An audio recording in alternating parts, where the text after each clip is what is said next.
பாரு செல்ல தாயி, புது மருமகன் சொல்லி தூக்கி வச்சு தலையில ஆடாத. உனக்கு அல்வா கொடுத்துருவா பிறகு. புது மருமகளா தலையில தூக்கி வச்சு ஆடுனா அவ உன்ன தரக்கிக்கல போட்டு நசுக்கு நசுக்கு நசுக்கி விடுவா. பார்த்து எடுத்து நடந்துக்க, அவ்வளவுதான் நான் சொல்லுவேன். இப்பவே புது மருமகளா அதிகாரம் பண்ணி கைக்குள்ள வச்சுக்க. பிறகு நான் சொல்லது கேட்க மாட்டேக்கா, வைக்க மாட்டேக்கா, அப்படி செய்த இப்படி செய்தன்னு மட்டும் என்கிட்ட வந்து பராதி சொல்லாத. அவ எங்கிட்ட இருக்கா? அம்மா அண்ணி அவங்க ரூம்ல தான் உட்கார்ந்து ஃபோன் பேசிட்டு இருக்காங்க.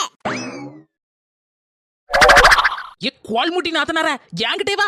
என்னடி கேட்ட? என் புது மாமியார பத்தியா? தங்கம் நான் தங்கம், பத்திரமாத்து தங்கம். எங்க அம்மா என் பிள்ளை கண்ணுல கண்ணீர் விடக்கூடாதுன்னு ஒரு வார்த்தை தான் சொன்னா. அதை என் மாமியார் இன்னைக்கு கடைபிடிச்சிட்டு இருக்காங்க. ஒரு வெங்காயம் கூட வெட்ட விட மாட்டாங்கன்னா பாத்துக்கியா. அவ்வளவு வேலை இழுத்து போட்டுட்டு செய்வாங்க. அவ்வளவு ஒரு நல்ல மாமியார்னா இப்படி ஒரு மாமியார் கிடைக்க நான் கொடுத்து வச்சிருக்கணும். 7 ஜென்மத்துக்கும் இந்த மாமியார் தான் என் மாமியாரா வரணும்.